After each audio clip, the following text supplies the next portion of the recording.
제가 10여 년 전에 미국에서 석사과정 공부할 때 그 당시 미국에 있는 한인교회 2,750개 교회 중에서 10% 샘플을 뽑아서 270여 개 교회 담임 목사님에게 설문조사를 했는데 그 질문 중에 하나가 이겁니다. 주일 낮예배 형식에서 가장 먼저 개선하고 싶은 부분은 어디입니까? 해서 기도부터 쫙 문항을 드렸는데 여러분들 한번 생각을 해보시죠. 여러분들 교회에서는 가장 먼저 개선하고 싶은 부분이 어디인가? 근데 압도적으로 많은 목사님들이 회중 찬송을 좀 개선하고 싶다. 어떻게든지 이렇게 말씀을 해주셨어요. 그리고 두 번째가 헌신의 결단. 보통 이제 설교 후에 말씀에 대한 응답의 노래를 하기도 하고 이제 기도를 하기도 하고 물질을 드리기도 하는데 헌신의 결단 이 부분이 좀 개선됐으면 좋겠다 했고 세 번째가 이제 기도 부분이었습니다. 이걸 놓고 보더라도 찬송과 기도 이 부분에 관심도 많을 뿐더러 개선되기를 많은 목사님들이 원하시는구나. 지금 10여 년이 지났고 미국이 아닌 한국 교회에서 목회하시는 여러분들이지만 많은 부분 공감하시지 않을까 싶습니다.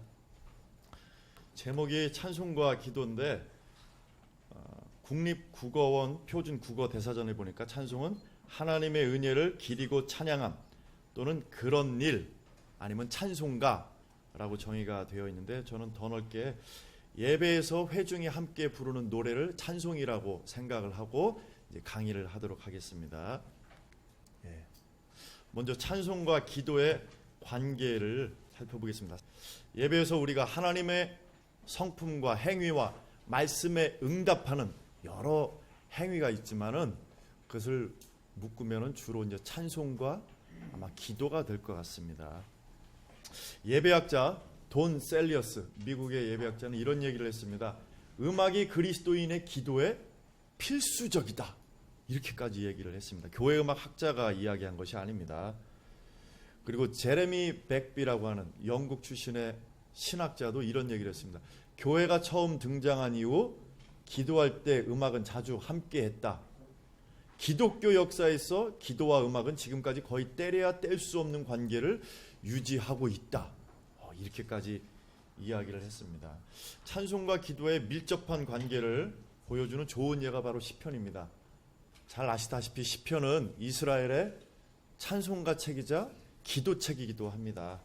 시편에 포함된 150편의 시는 예배에서 노래로 부를 목적으로 쓰인 시들입니다. 오늘날처럼 그냥 교동문으로 읽을 목적으로 만들어진 것이 아니라 그래서 표제에 보면은 노래, 인도자, 오늘날 우리말로 얘기하면 지휘자라고 할 수 있죠. 또 현악에 맞춘 노래, 관악에 맞춘 노래 이렇듯 음악과 관련된 용어들이 이제 표제에 많이 등장을 합니다.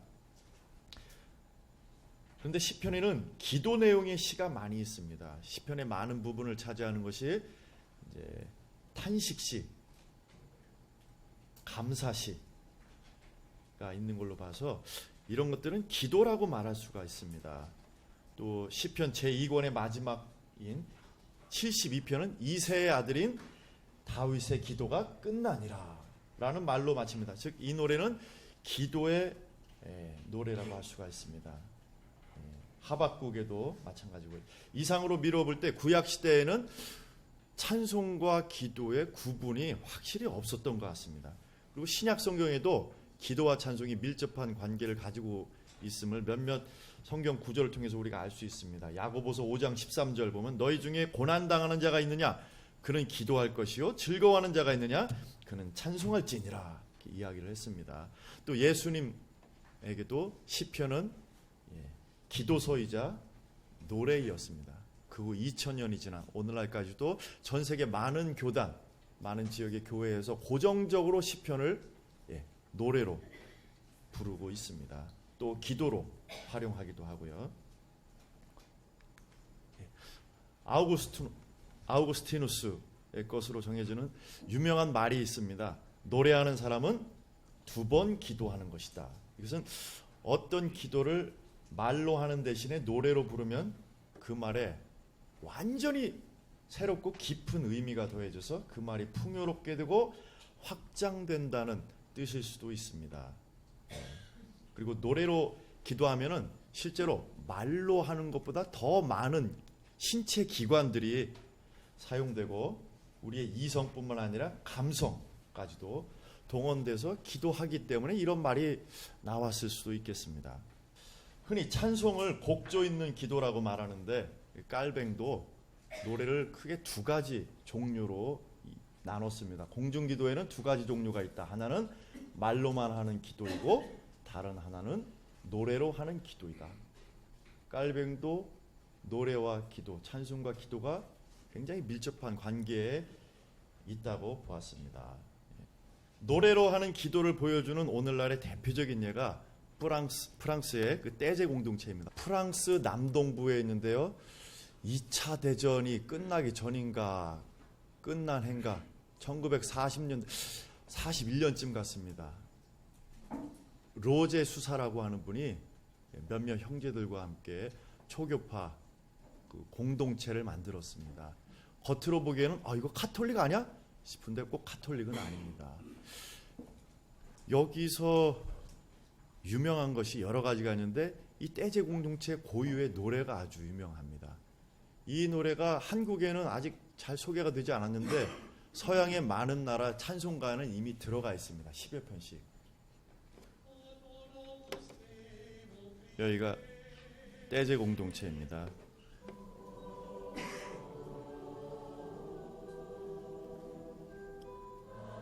이 노래는 4마디짜리인데 이런 노래를 계속 반복해서 부르고 이 노래 자체가 기도이기도 합니다. 혹시 가보신 분 있어요? 떼제 공동체?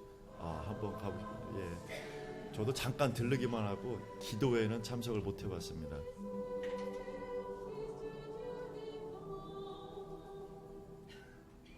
독창자나 그 독주자가 계속 반복되는 단순한 노래에 새로운 선율을 입혀주기도 합니다. 여러 그 사진을 한번 볼까요?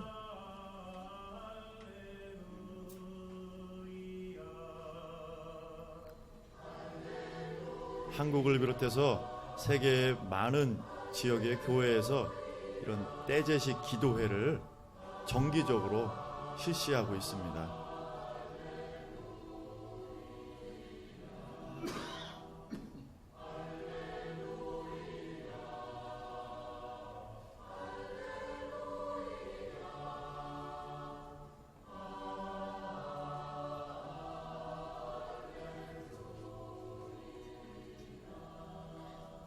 다른 영상을 한번 볼까요?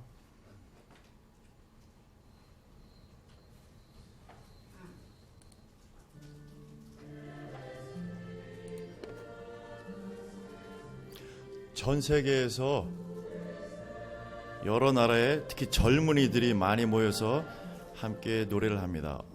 언어가 큰 장애물이 되지 않아요. 같은 노래를 자기한테 편한 언어로 이제 부릅니다.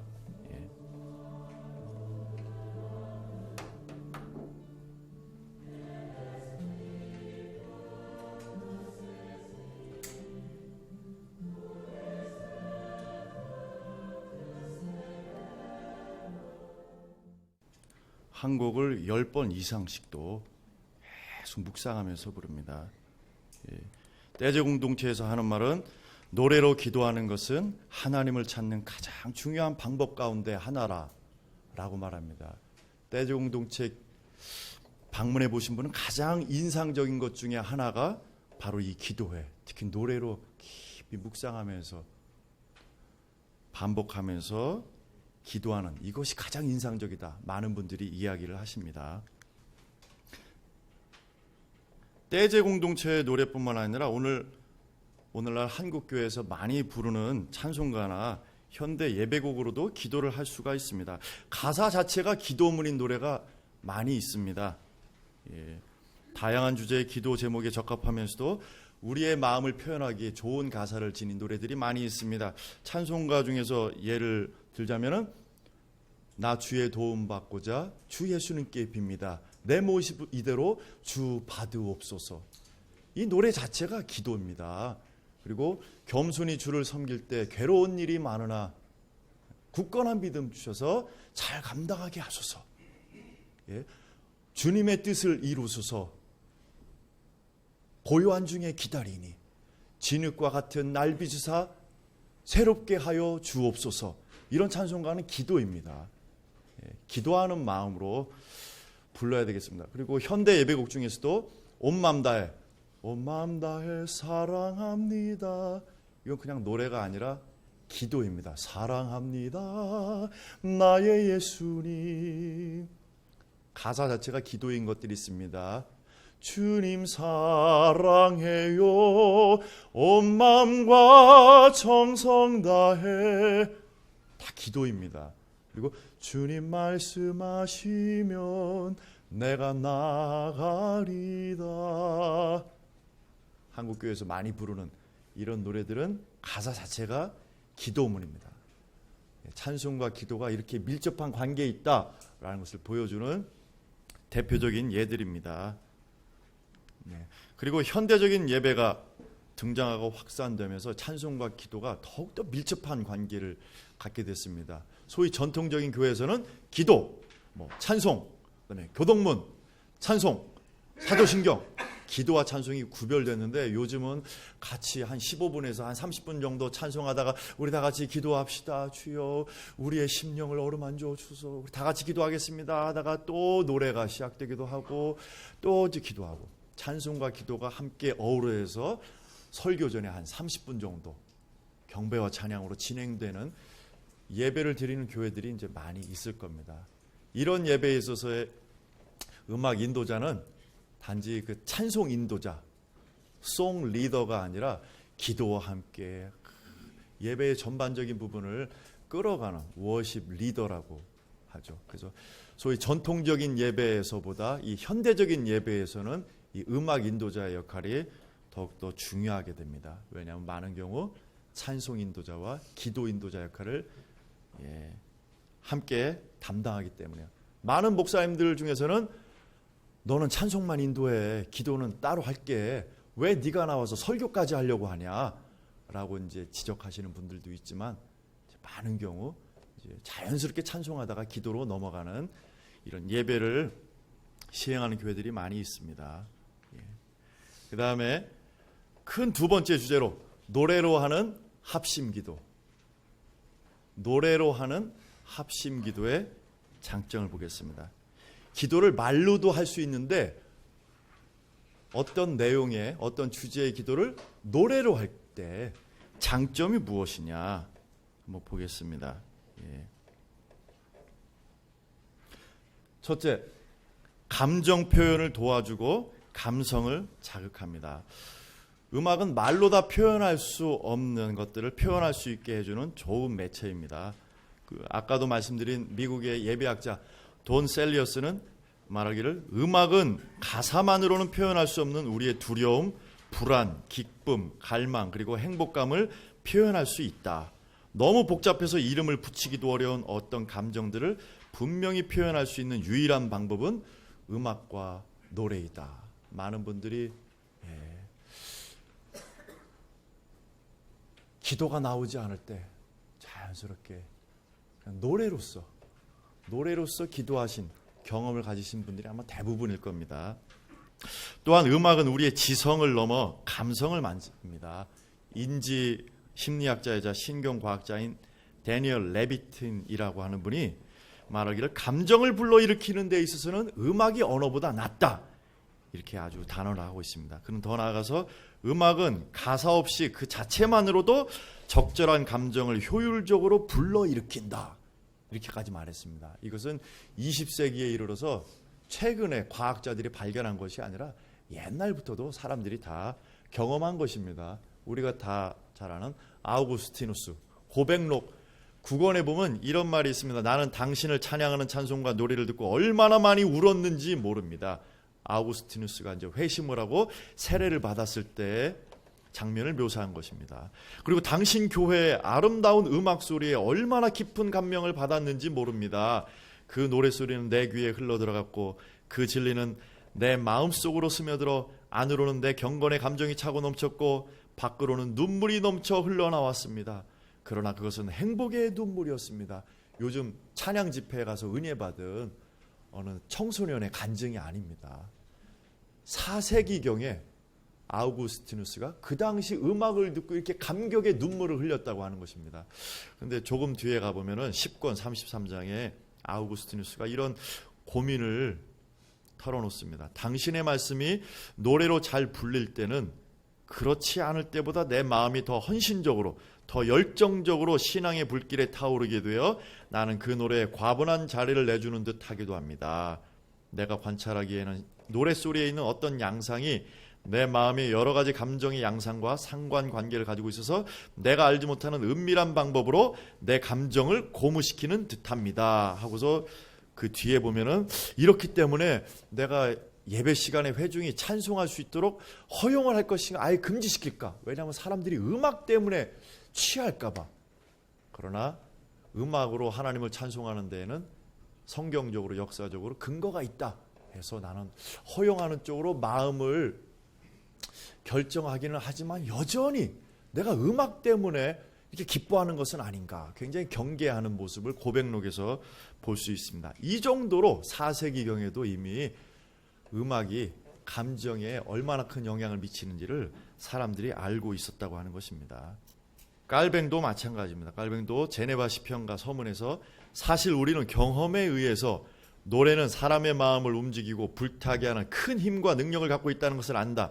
즉 노래는 사람의 마음을 움직여서 보다 열렬하고 불타는 열정으로 하나님께 호소하고 하나님을 찬양하게 하도록 하는 것이다. 그러면 깔뱅 시대 교회에서는 드럼을 비롯해서 찬양팀이 아주 그냥 힘차게 찬송을 인도했기 때문에 찬송할 때 이렇게 우리가 기도의 열정이 불타오르는 것을 경험했느냐? 그렇지 않습니다. 깔뱅 때는 예배 시간에 악기를 전혀 사용하지 못하게 했습니다. 그리고 단조로운 시편만 노래하게 했습니다. 또 화음도 넣지 못하게 했습니다. 그런데도 이런 음악만으로도 기도의 불길이 솟아오른다라고 경험적으로 이런 얘기를 했습니다. 그리고 기독교 강요에도 이런 말이 나옵니다. 만일 노래하는 것이 하나님과 천사들 앞에 합당한 위엄을 갖추어 진행된다면 기도의 거룩한 행위에 위엄과 은혜를 실어주게 되고 따라서 우리 마음에 기도하고자 하는 참된 열정을 일깨우는데 크나큰 가치가 있을 것이 확실하다. 이런 생각을 갖고 있었기 때문에 깔뱅은 제네바에 와보니까 너무 기도 시간이 예배 시간이 냉랭하다라고 평가를 했습니다. 그래서 이 냉랭한 기도의 모습을 어떻게 하면 개선할 수 있을까 생각한 것이 시편을 노래하게 하자 했는데 제네바 시의회에서 거절당했습니다.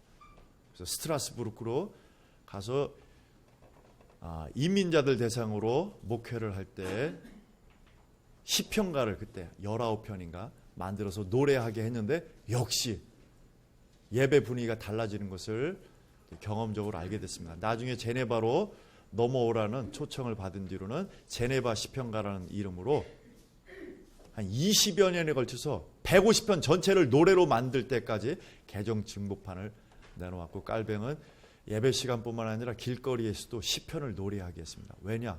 시편을 노래할 때 읽기만 해도 이것이 우리 신앙에 큰 영향을 미치는데 유익이 되는데 노래로 부를 때는 이렇게 더 큰 유익이 있음을 깨닫고 시편을 예배 시간에 노래하게 했습니다. 2005년 여러분 강의 안에도 있을 거예요. 우리 장신대 교회와 커뮤니케이션 연구원에서는 예배 현장의 분석을 위해서 전국의 교회 교인을 대상으로 설문조사를 실시했습니다. 이 조사에서 역동적 예배를 결정짓는 가장 중요한 요소로 절반 이상의 응답자가 꼽은 것이 바로 뜨거운 찬양과 음악이었습니다. 영감 있는 말씀은 그보다 적은 37.7%밖에 되지 않았습니다. 그리고 예배 중 하나님의 임재를 경험하는 때는 언제입니까? 했더니 60% 이상이 기도와 찬양이라고 응답을 했습니다. 설교는 한 25%에 불과했습니다. 이 결과는 찬송과 기도가 특히 찬송이 회중에게 얼마나 큰 영향을 미치는지를 우리에게 보여주고 있습니다. 또 어느 목사님은 다음과 같이 고백합니다. 저는 설교 말씀을 듣고 회개하지 못하던 사람들이 찬양과 기도를 통하여 회개하고 헌신하는 것을 많이 보았습니다. 아마 여러분들도 이런 고백을 하시는 분이 계실지 모르겠어요. 또 제자 훈련에 헌신했던 어떤 목사님은 한 사람이 말씀을 통해서 회심하고 변하는 데에는 오랜 시간이 걸리는데 기도하고 찬양을 통해 경배를 드리니까 많은 젊은이들이 한 번 예배를 통해서도 변하더라.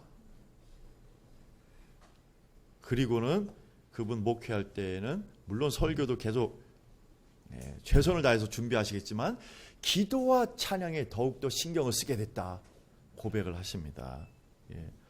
하나님의 임재, 또 예배에서 하나님을 만나고 하나님을 통한 그런 감격을 중시하는 오늘날 예배에서 찬송이 옛날보다 더 중시되는 이유 중에 하나가 바로 이런 것들 때문이 아닌가 싶습니다. 그다음에 두 번째, 회중의 마음을 하나로 모아줍니다. 노래로 우리가 기도를 하게 되면은 18세기 미국에서 대각성 운동을 주도했던 조나단 에드워즈 목사님이 이런 얘기를 했습니다. 마음이 일치한다는 것을 서로에게 표현하는 가장 좋고 가장 아름답고 가장 완벽한 방법은 음악이다. 또 20세기의 클래식 음악 작곡가인 파울 힌데미트는 함께 음악을 만드는 사람은 적어도 그 음악이 지속하는 동안에는 적이 될 수 없다. 이런 얘기를 했습니다. 수많은 사람들의 마음을 하나로 모아주는 음악의 힘을 다 경험해 보셨을 겁니다. 월드컵 때라든지 아니면 데모할 때도 몇만 명, 몇십만 명이 모였을 때 규탄한다 구호를 함께 할 때도 하나가 되지만 같은 노래를 사랑도 명예도 같은 노래를 몇만 명, 몇십만 명이 부를 때는 하나가 되는 그 힘을 더욱더 강하게 느낄 것입니다. 회중이 같은 시간에 같은 곡조로 같은 가사를 부를 때 그들의 마음이 하나로 모아집니다. 왜냐하면 회중이 함께 찬송하는 것 자체가 우리는 서로 다르지만 심지어 우리 서로 모르는 사이지만은 우리는 그리스도 안에 한 형제자매 지체구나 하는 것을 보여주기 때문입니다. 비록 교단마다 또 여기 계신 분들도 또 사람마다 신학적인 입장이 또 정치적인 입장이 다를 수는 있지만 함께 찬송할 때 그런 차이, 장애물들을 다 건너뛰어서 우리가 하나됨을 확인하고 경험할 수가 있습니다.